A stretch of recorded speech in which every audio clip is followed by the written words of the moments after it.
Guys, welcome to Riptide 2022, Rivals of Aether, Top 8. We're here enjoying the Kalahari Resort, and we've been looking forward to commentating this Top 8 all day. I'm joined here by BioBurb, formerly Windows. Start to say, all right, I'm the fastest character in the game, therefore if you approach me, I'm going to whiff punish anything that you do. And that works pretty well against Crag, but if you give him the opening that he needs, 60% unanswered, this stock is getting more and further away from elkiies here.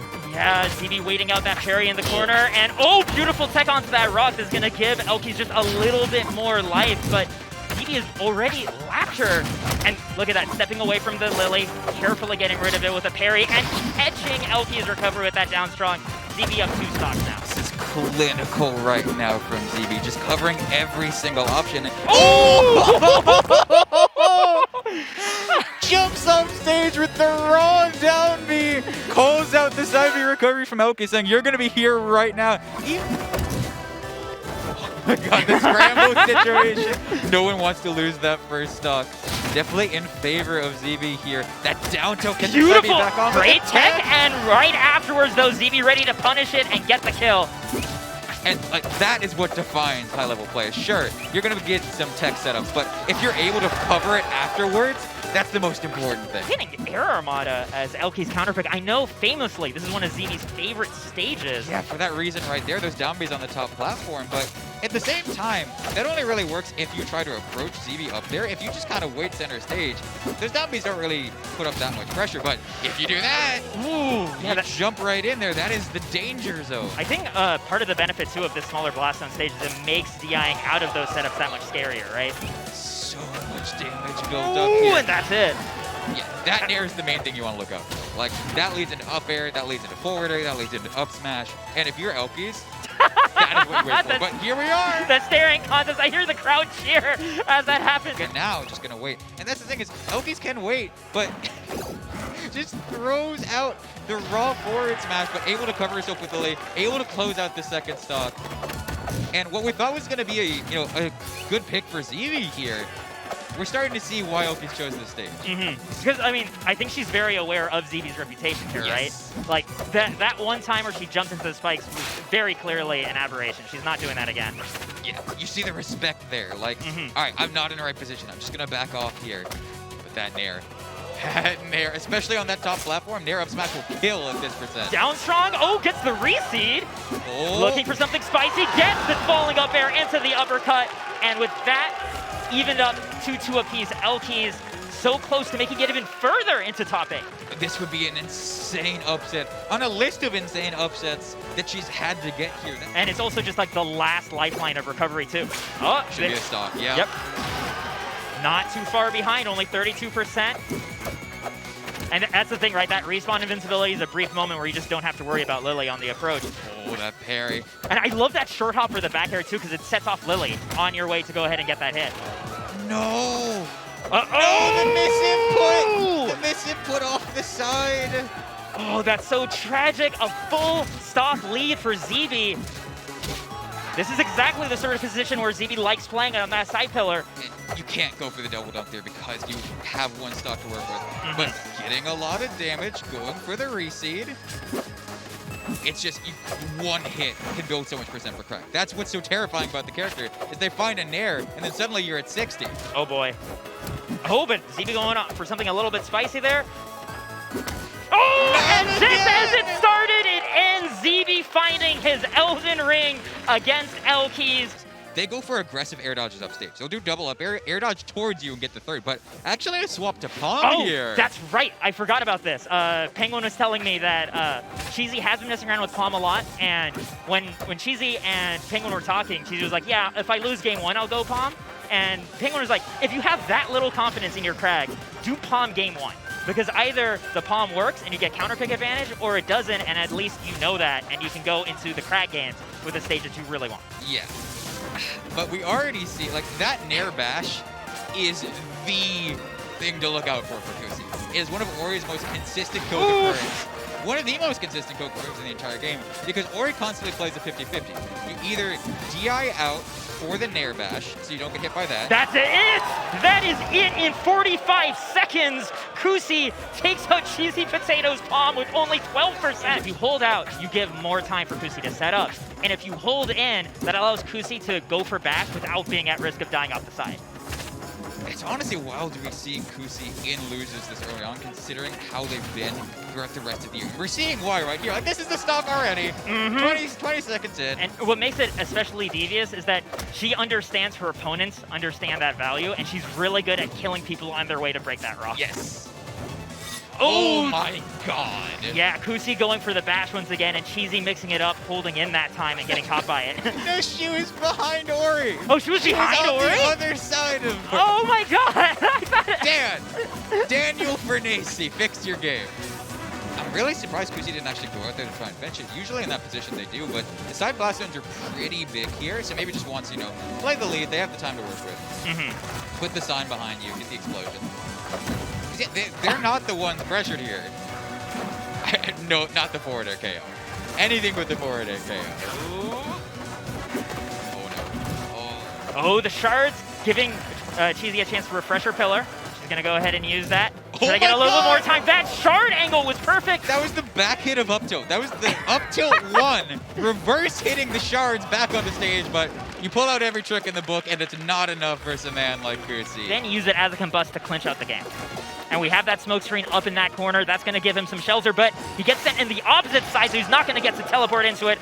Xaro evening it up very quickly. And Cake is a braver man than I am. You see him going in with down air 130 into Arcane. Like, you don't do that. Especially against Xaro. You do not do that. And, Xaro was able to get the second stock, but he needs something. He needs some major opening right now where Cake's just going to close this out. Cake's in a fantastic position, not just to pressure Xaro from both ends, right? Whether he goes for the puddle or not. Oh, gotta look out for that up air. Up air combust. Oh, actually, interrupting the combust! He manages to find the opportunity. That Nair does interrupt. Oh, God, your heart stops. Oh, the back air does it right there. Oh, that got really scary for a moment. Cake drifted in there, and if Xaro was ready for an up strong, that could have just been the game. Every other stage in this game has walls all the way down. Aramata being the only one where most characters get pineapple, but Forsburn the one exception. Arcane also having the puddle, too. We're going to see some offstage shenanigans, to be sure. Yeah, Cake stalling out in that cloud. Xaro immediately going to pressure that high platform. And we saw actually the parry immediately when Cake landed over the puddle. I think he was expecting either the bubble trap or the up special. And still surviving. Ooh, right Arcane to the sweet corner. spot at 140. You are insane to live that. I have no idea how he does that. I die at 40 to that. Yeah. 6 onto CakeAssault. Decides to spend his invincibility, getting rid of the smoke, but that gives CakeAssault that opening immediately to get Xaro off stage and to keep this going. 50%, 62 now. Oh, here's what we know of Cake. Oh, that was so close.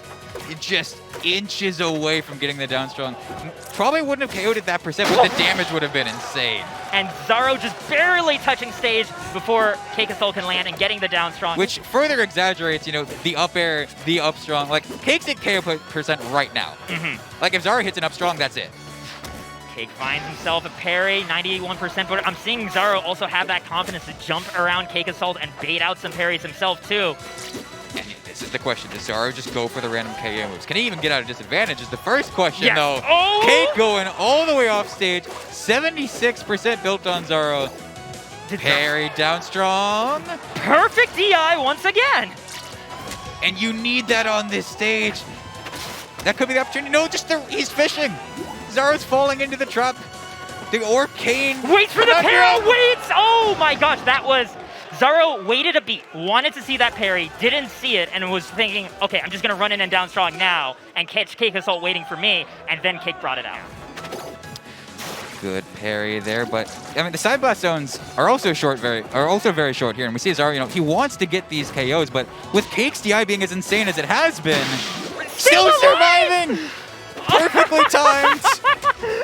And Xaro, he's struggling. He's starting to panic now. He's not getting the KOs he thinks he should be getting. So now he's just throwing out random down strongs, and Cake's capitalizing on it. With the clone on cooldown, able to turn on for that background. 2-stock lead here. Xaro still needs to find that first one. Doesn't even get the wait there. He waited for the tech, but just was a little bit too early on the down strong. And this is looking awful right now. The sour back air closing it out, but a stock and a half down versus Cake on Rockwall. Good luck, my friend. Oh, no, he's it. That's it, yeah. CakeAssault is going to beat Xaro 3-0. A lot to how much more of a challenge this Maple is proving to be.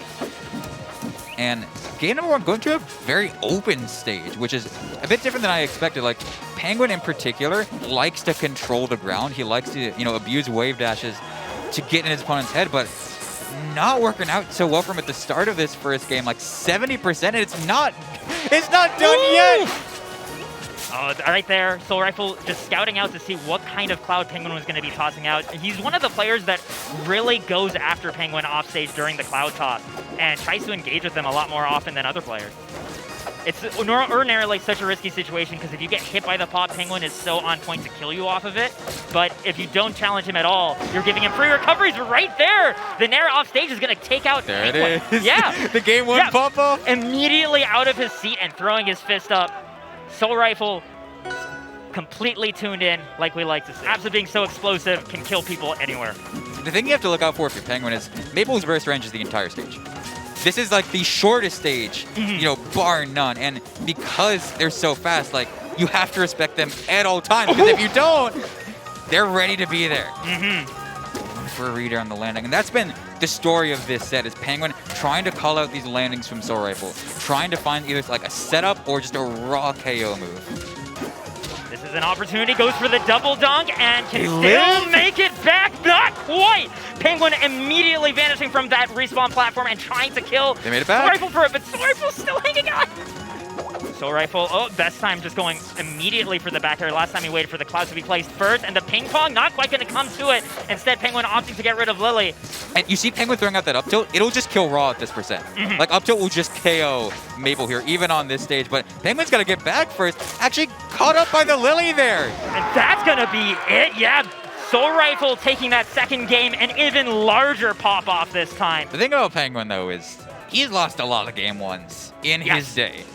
He is the adaptation king in Rivals of Aether. Either, like, he doesn't get, flustered, he gets mad. Yes. And when Penguin gets mad, that's when you start to see some of the best abs to play in the world. And our next stage is actually going to opt for Forest Floor. It looks like Penguin just wants to avoid having that center platform for Maple to play around with. And something Penguin really likes to do is have... That's Angry Penguin. Yes! The up B into dare is a setup he's been trying to perfect over this last year. And it will catch you off guard when you are not expecting it. Soul Rifle's first stock was gone in 10 seconds, right? And Soul Rifle already evened up this game going into the last stock, which speaks to just having better momentum overall. There, just like you said earlier, that cloud is Penguin's go-to move when he's off stage. You have to respect it. Managing to get the trade. He is marked, but gets the cloud bear. You can't really afford to get impatient against Penguin. Like, that is the trade-off, is you have to be able to control space against him, but do it smart. Because Penguin's ordinarily so good at putting himself in a position where he's not at risk and can still reactively punish you for anything. But Soul Rifle already taking the first stop at 29%. An opposite story to the previous game. One thing that I've also seen is Soul is perfectly happy putting Lily on the center of that platform, and Penguin doesn't really know how to deal with it. Like, he tries to go in for like a waveland parry, but he just ends up getting hit time and time again. Soul Rifle hanging back, waiting to react a little bit more to Penguin's recovery. Also recognizing on his first stock at 60% and taking out Penguin second. This is absolutely his game to win. It is a big ask right now. If you are rooting for Penguin, you need to give him all of your energy because he needs to play this perfectly right now. And that's just to get to a game 5. Yeah. Oh, the double dunk! Gonna do it! And Soul Rifle in the air himself, yelling at the crowd. So happy to take out Penguin once again and make it to winners finals against CakeAssault. It's always a treat watching Soul. It's always a treat watching Soul because, like, who else does? I don't even think HBox pops off that hard. I think he surpassed him. I really do. Yeah, we got confirmation from production that he did. Oh, well. Well, there you have it, There guys. you have it. Soul Rifle, the true pop-off champion of platform fighters. And we have, oh yeah, but Kusi's ready to react and at least gets a punish off of that appearance on the puddle. No. This is really bad for Xaro. Yeah, even with that wall jump, I don't think he had enough gas to make it back on stage. But down to full stock here, and we've seen Kusi run away with our earlier set here. We've seen the potential this man has to just KO you given the opportunity. Oh, 1 for 1. Okay, yeah, it's a gentleman's agreement. Unofficial, unintentional gentleman's agreement here. But Xaro will absolutely take those. Look at how much percentage is built up here. Using the bubbles to cover any high recovery as well. Yeah, he had the bubbles covering low and then jumping up to cover that high platform, right, with the nair. Oh, great stuff. And this is now very, very doable for Xaro to take this game. Up air does it. Down strong will be close at this point. That back air, if it sweet spots, is enough. It's harder than it looks. You wouldn't think having someone right next to you, being able to hit them with, a smash attack would be that difficult. Surprisingly hard to get like the exact micro spacing you need. And I just want to shout out how fast Kusi just ran it to Rockwall. That, we didn't even really have time to finish the transition, and Kusi was immediately back here. But at 102 on this stage, right, slim side blast zones means that Xaro can really pick up these stocks quickly. 4%. That's all Xaro has that's all Xaro has right now on him. And still extending even further. He hasn't been hit this stock. Kusi's looking lost right now, just throwing out, forward or trying to get something to connect. And, the thing is, Kusi doesn't have any more games to give this set, and he's already down 2 stocks, only 16% on Xaro? I can't completely count him out yet, as much as this looks like Xaro's favor, but with this gap growing, I don't know. Second up air is going to do it. 77. And again, KO percent for Ori. You make one mistake, your run's gone. You're out at 5th place. There's the parry, but Xaro misses the punish. It is so hard to get that spacing, like you said. And the edge guard looking like it's coming through. Has to go to the puddle. No choice there. Kusi still able to get the tech chase on the platform. Waits out the parry. And just like that, that was a 0 to death. Exactly what Xaro needed. But once again, though, one mistake. Still one mistake away. They're going aggressive off stage with the nair, but ends up extending a bit too far. Look at all this damage that's building up right now for Kusi. 56% now, and Kusi's still playing as evasive as ever. Xaro's just striking at shadows. One bash will do it. Xaro managed to get back center stage. Waits out for the parry and gets the down strong. What an incredible read by Xaro. Kusi playing out of his mind to bring that game so close, but also a very good workshop player. So when you fight a character like Malo that does so many different things that you're not used to dealing with, having that adaptability is so crucial. Ooh, just barely avoiding that second hit of the up air, but so far ZeeBee in a fantastic position, getting control of the stage, popping up the finisher bomb with the up strong, and sniping Penguin off the top. So cool seeing ZeeBee's Malo improve over the past few months. I remember there was a time where he'd blow himself up just as much as his opponent, and now look at these traps and how clean they are.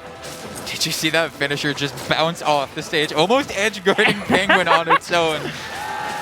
I can't believe what I'm witnessing right now. Down 2 stocks.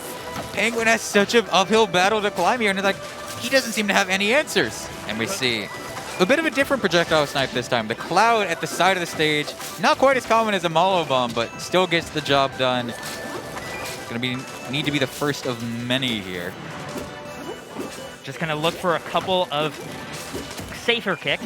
The finisher bomb going low. Oh, and once again, the up strong bouncing that bomb, finisher bomb straight up. And Malo does have such a good tool to deal with that. And the thing about ZeeBee's Malo as well is that if you try and face him head on, he'll just chuck out forward smash. Because that move doesn't have too much end lag, and he can afford to do that. Did he just try to finish her into baseball bat? ZeeBee is having a good time right now, and he's the only one having a good time. No! Oh, no, the parry just too soon! But no one's really been attempting that. Right, yeah. Oh, the reverse hit. Oh, the reverse hit of bear! ZeeBee still on his first stock this game. Oh, man, this is like... Oh, the finisher right there! I kind of love that. Penguin's like, okay, the bomb's right at his feet. I just need to, be cool. And maybe that's the adaptation Penguin needs, is to start using ZeeBee's bombs against him, start to, say, hey, this is pressure for both of us, not just me. I'm going to start utilizing this. You have to get used to it in the middle of a set. And that was also Eliana, a similarly explosive character where the single wrong mistake is your whole stock. I believe that, I think part of the reason maybe for this stage is just having so much more real estate to move around in, the slightly larger blast zones to help you survive more, but ZeeBee gonna find the forward air off stage and take the first stock early once again. Than you are. And they're ready for the counterplay that you're gonna try and inflict on them. Although ZeeBee inflicting his own demise there for the first stock. Sometimes you give into the chaos, right? I do also want to point out that, oh boy, this is scary. Down air right afterwards this time. Only 23%. ZeeBee, is he gonna 3-0 Penguin? Not something we have seen in such a long time. And What? ZeeBee just beat Penguin 3-0 once again with the Malo. Penguin at 5th place. He was at 25. He was at 25. It's still a very doable first game from Soul's perspective. It really just comes down to, like, you get one opening, you get so much off of it. And Cake just being more consistent at finding these openings. Look at, like, 96%. We've seen him kill Soul already at those percents. Oh, gonna find up air into up air off the top. Not something you see too often, but Cake willing to go that extra mile. Seen Soul get some nutty 0 to deaths, but against Cake, this far behind, like, Cake's fine playing back. He's got the clone out, got the tech chase set up as well. Down tilt back air, really good DI from Soul, but he just goes right into it. The charge too by Cake saying, I know you want to get off the ledge as fast as possible, and killing immediately afterwards. This puts Soul Rifle down 0-2. Touches back off stage, but it's so hard to deal with the clone coming back on as well, because clone will clear Lily. You know, Soul traditionally puts Lily at the side of the stage, expecting to be able to utilize that for the edge guard, but the clone sure gets rid of it, but it also gets rid of Lily and lets Cake get back on. Down strong. Ooh, tries to get something right off that side special, but this next up strong's gonna do it. So, and what a turnaround from Soul right now. Just when I thought they dropped the tech chase, they're ready with the dare. Like, you are not safe against this man ever. Cake just found the opening. Look how much smoke is on the screen, G-Pick. Oh my god, we have ourselves the, like, first, Soul Rifle, before even thinking about Cake, has to think about the smoke, and that uses up his invincibility time. Here's the edge guard, there's the dunk, and CakeAssault wins against Soul Rifle 3-0. CakeAssault popping off super loud. Watch your shoulder. Not this time. Who's going to beat Cake? He's got 2 sets to work with. Penguin's out of the picture. Who's going to beat Cake? We're going to find out if anyone can do it. But, like, he's just looked so insane this entire season. He hasn't dropped an offline tournament, right? Correct. He hasn't dropped a tournament this RCS season. Oh, he hasn't dropped any of the online ones. He hasn't dropped the online ones either, right? Well, and that's supposed to be his, like, weak spot. Yeah. Is the online. But like that, I talked to him at Riptide. He didn't even realize he was on this like golden streak until like he was asked very recently. He's like, I guess I have been winning everything. He's just that in the zone right now. But we have right now, again, very even stuff. It looks like Xaro is focusing on setting up his puddle on the ground as kind of a way to threaten some ground control against an iced up Edelus. And that's what's so important versus Edelus is if he gets that ice on stage, you have to respect that. But if you're able to interrupt him before he can even put it down in the first place, you're able to run over this character because that is what all of his speed revolves around. It's the falling there and the rising there. Like literally you can cover that whole platform, and when you're on top of it, you're such a threat as well. So we're going for a bit of an early up air there. Maybe just going high. Not having any of that. He's playing so dangerously on top of that puddle, but he makes it work. The landing bear, now he gets armor. He's so much heavier now, it's going to be harder to KO. Finding those Dacuses if he wants to take stocks here. Because, that border actually did it. I thought Xaro could live that. Yeah, and like no purple KO screens. That does mean there was some universe where he could have lived. ZeeBee finding a second opening. Nair. We see this with this Crag. We see it with his Edelus. The Nair comes out. He gets the damage in, and it sets up so well into this offstage edgeguard. And ZeeBee can still be ready to turn around and punish on that puddle if needed. And oh, that was so nice because ZeeBee had to guess whether Xaro was going to go over the ledge or over the puddle, and he wanted to just take the stock on whatever read it was. Oh my god. Playing a dangerous game. If that up air connects that high, ZeeBee is dead. You see Gets the parry? Wall jump right afterwards. Just single hit back here. The second hit's going to do it. Go straight to the corner. ZeeBee still hangs on. And yet you can't. No! Oh, he wanted to wall jump. Just a little too soon. I'm honestly thinking about right now, Bio, is that this stage has such tiny side blast zones that finisher bomb is going to be so scary, even for Arcane's air friction. 22%. 22% of the finisher bomb. Maybe putting himself even further behind with that. Oh God, Ooh. there is some horsing around going on. The third one to connect into, he pulls a bomb again, still in hit stun. Xaro looks so comfortable around these finishers. ZeeBee's done more damage to himself than Xaro has this game. Oh, that's the up air gonna do it. Xaro looking extremely comfortable right now. Xaro looking to just keep this pressure on, actually approaching ZeeBee the one time he tries to pull out that pistol. Oh, you're a brave man, ZeeBee. You are out of the tournament if you die here, walking into his own finisher bomb. And we see the idea with the setup. He wants to forward strong Xaro into that finisher, but it goes off the stage and down tilt up air, 3-0. Clean from Xaro. Game 1 going over to Xaro. One of my memories of watching Xaro. I'm sorry. I just kind of lost it there on that ladder. And oh God, yeah, you see how scared they both are. Because sure, Xaro has the lead, but we've seen him die early, but manages to wait it out, gets the setup into Lily on stage. 1-1 here in losers finals. We got a set on our hands. This is gonna, the thing is though, CheesyPotato still is in a good position. If he can force this off stage, especially, once again, no puddle, it can just be a repeat of our previous stock right there on stock 2. Should be the forward air, gonna close out game 2. Soul Rifle screaming, back alive with a pop-off once again. Up now 2-1 against Xaro. Floor. Very, very small ceiling on this stage. That is what this matchup is defined by at this point. Can Xaro find the early KOs? And we saw earlier, the up-strongs were his saving grace in a lot of the earlier sets. And so he's not really finding the same type of parry opportunities that he has against his other opponents today. Ooh, stealing the double jump. Yeah, that's going to force Xaro right to the puddle, and Soul Rifle does not drop a beat. But speaking of dropping, Xaro's dropping combos. And you see, the hand in his head right now. He knows he can be getting more. Just goes for raw down strong after he gets a parry. Your opponent's at too low of a percent. That's not going to do anything. Oh, this is pretty awkward to watch. Xaro's just swinging. He wants to get Soul off stage to set up some kind of an edge guard. But that's not how Xaro wins his games. Xaro gets the stage combos. Xaro carries you, Xaro does 60% and then puts out a bunch of back airs. But he's not getting it. He's not getting any of it. He's flinging himself into Soul Rifle. Xaro got that first stock, but actually looks like he's trying to slow it down a little bit more, or having more of these droplet approaches as opposed to running in head first. Oh God, that one up air.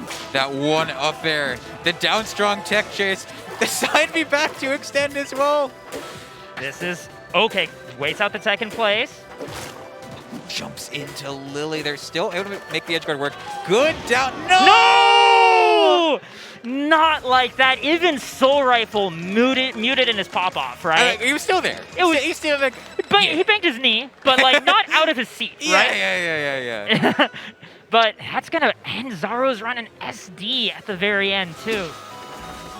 We have, again, a bit of a start for Penguin. I mean, not Penguin. CakeAssault. Oh, my gosh. So, what do you kind of anticipate going into, the beginning of this set? What do you... Because, we remember Soul Rifle having much more success in that final game, holding back as much as he could. And even though he's at that deficit right now, I'm personally kind of eager to see if he can find ways to get in Cake's space without actually getting hit, you know? Now, the hardest part about having to fight Cake is that you have to play differently versus everyone else. Against Cake, you do need to be that much more patient. But Soul just came off a set where he needed to be playing more aggressive. And so having to change that tempo set to set is so difficult. And we already see he's playing more aggressively at the start, and he lost the first stock for it. And here we got 90, 95. The Combust could do it, holds hard out to get away from it, but the down strong, not going to do it. This is still, okay, yeah, the next down strong is going to get a healthy amount of charge, yeah. God, Cake is good at this game. He is Oh, gotta look out for that down air. Oh, the clone pop as well. Potential JV3. Oh my gosh. There it is. Punishing the back air on his clone with the cape and getting himself that first game.